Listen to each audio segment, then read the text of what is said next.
In Katrina, after Katrina, No, right? we did it after, I think it was Ike. Didn't we do it after? Yeah, we did it for Katrina too. But I Yeah, think but it, after I came after Katrina. These shingles from off the roof after the hard wind we just had.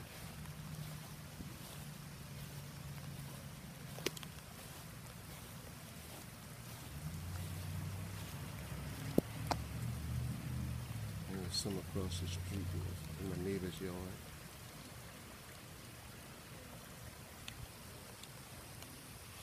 It's still raining. Let's see that cap ridge right there.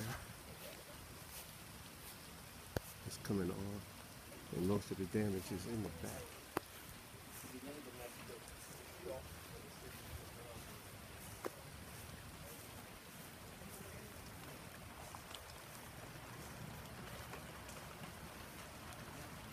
A lot of the shingles are loose.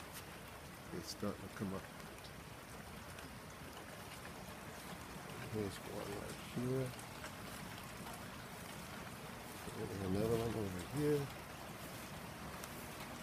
There's some right here. Right here. Another one up here.